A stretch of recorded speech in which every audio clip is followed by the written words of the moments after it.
Thank you so much for the introduction. And as a member of the Texila Consortium, it's my pleasure to welcome you all to this session on clinical research, which is in concordance with the theme of the e-conference, Global Education, Research, Technology, and Sustainable Development. Now, this is a conference which is really a unique blend of virtuality and reality, and this has been made possible by nothing else but advancements in science and research. A lot has been discussed about the pros and cons of e-conferencing. There are technical challenges, as you have seen. Sometimes the sound is not good, sometimes the image transmission is not good. Then there is talk about team dynamics. Well, teams may be functional or dysfunctional, and there is discussion about connections between virtuality and reality. But please realize that our real life interests have motivated this virtual interaction, and what we learn today will be translated into benefits for real life. So, thumbs up to the e-conference by Texila. Now, what exactly is clinical research? People have defined it in different ways, but in its simplest form, it is a method for determining the best ways for treating patients. You may observe, you may experiment, try out drugs, procedures, or devices, and see if they serve the interests of the patients. And does it differ from practice? Yes, of course it does. It does differ from practice. It isn't the same at all.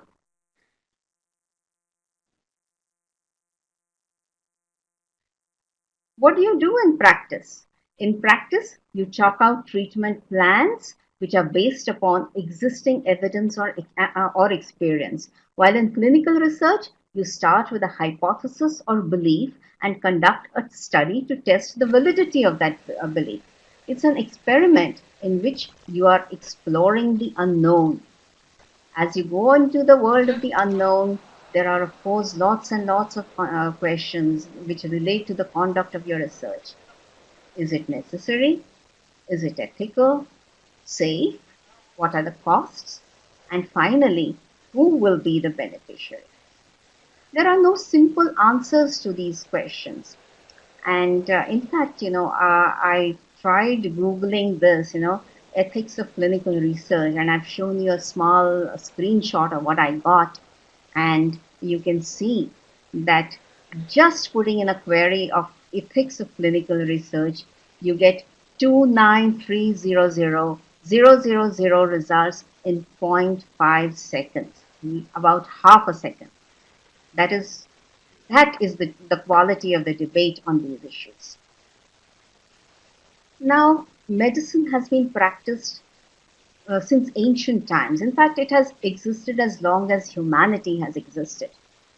Desire for better outcomes has promoted research, and we have progressed to the present day world. Like here, I have shown you that it has existed in all cultures. We've had that in ancient India. We have had physicians like Charak who have given us valuable documents like the Charak Samhita. Then we have the Sushruta Samhita. Then we have an Edwin Smith papyrus, which talks about the medical history in ancient Egypt. Clinical trials were also carried out, and this Charak Samhita, it definitely it gives us information on how to conduct a clinical trial. But things progressed, and quote unquote, we are now in a world where we have what is known as a measurement revolution. Developments in science, in the science of computation, we have had developments in molecular biology and genomics, and we are able to measure lots and lots of things to very, very fine values. Very large and very small values can be measured by means of this measurement revolution. Research is therefore growing in complexity, and there is greater need for funding, organization, and governmental support. And we are now in the age of robotics, genomics, and molecular cytogenetics.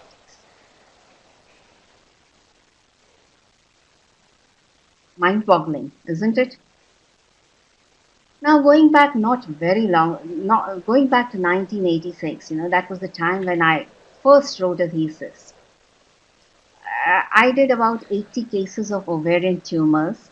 I documented case notes manually, entered them painstakingly on a handmade master sheet, and I just had simple statistics which I calculated using a handheld calculator. Compare this with today's world. We have computer systems today handling not just data, but also finances, operations, and coordinations between different groups. So, where does a clinician with a regular practice fit in this scenario? It's so complex, it's so vast that it seems a little out of reach, for the ordinary clinician. Actually, there are two things. The first is incorporating research evidence into clinical practice, and second is the conduct of research in clinical practice. Let's go to the first one. Incorporating research into clinical practice means other people have done the research and certain guidelines have been developed, and you need to incorporate those guidelines into your day-to-day practice. It's again, it's easier said than done because most practitioners have established methods of treating patients. Education, local cultural, social, and governmental policies, they matter. Finance and insurance, that is important in the way you select treatments for your patients and select new advancements to be incorporated into practice.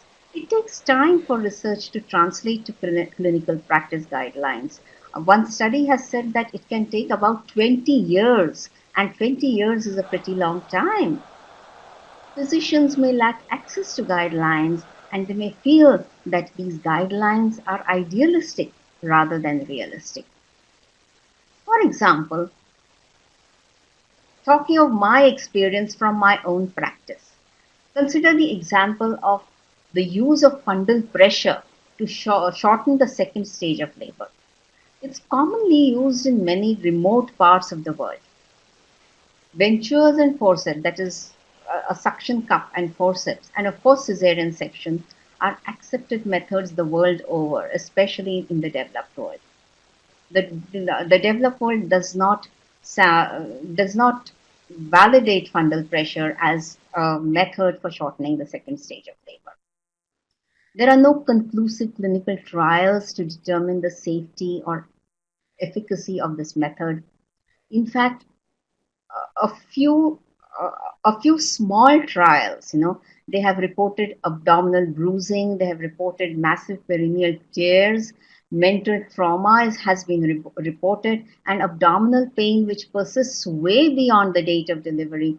All these things have been reported in the use of fundal pressure to shorten the second stage of labor.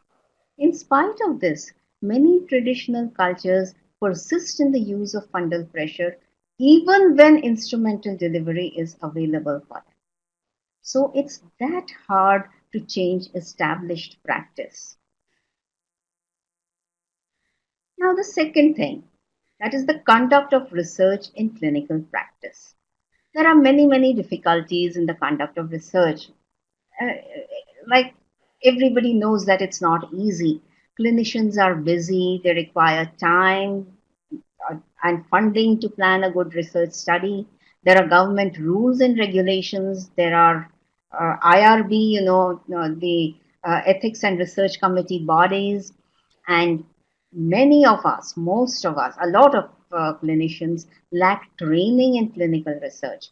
Though this can now be availed, there are many institutions which are providing good research training, and this deficiency can be taken care of. There are challenges of data collection, contacting patients, getting them to respond, getting them to give the correct answers, and finally, after collecting the data, you need to analyze the data, and this itself is a challenge by itself. So, should a clinician engage in research with all these difficulties? To answer this question, I would like to show a very, very nice paper that I read. This paper asks this question: does the engagement of clinicians and organizations in research improve healthcare performance? That was the question under study for this particular paper. And these authors, they reviewed large bodies of literature and concluded that there is some positive evidence, limited of course, but the positive evidence is there, that engagement by clinicians and healthcare organizations in research can improve healthcare performance. That seems to be a logical conclusion because questions from research come from clinical practice itself and our day to day interactions with patients. And the best research systems, in my opinion, they should involve clinicians, care providers, and patients at all levels in the community to be aligned with investigators and coordinators working in laboratories. The world is becoming smaller and smaller thanks to technology and transport. In the Jules Verne novel, a lot of you must have read this, Round the World in 80 Days. Phileas Fogg went round the world in 80 days. Current day estimates of trips around the world, they range from hours. I read 11.35 hours somewhere to a few days. The International Space Station, that is ISS, it orbits the Earth in 92 minutes. So certainly technology and transport have made the world a smaller place to travel. So what's to prevent us from joining together to devise a system which identifies questions most relevant to our patient, a system which is cost effective, efficient, widely relevant, yet adaptable to local cultural needs, a system which acts as a stimulant for improving a patient care. And I think that if we all understand this and we join hands together, we will be able to develop such a system. And this e-platform is a wonderful occasion for doing that. And hopefully, we can have some cooperation sometime in the future. And as a last message, before I conclude my talk, I want to just say two words. I want to say, be curious. Thank you, sir.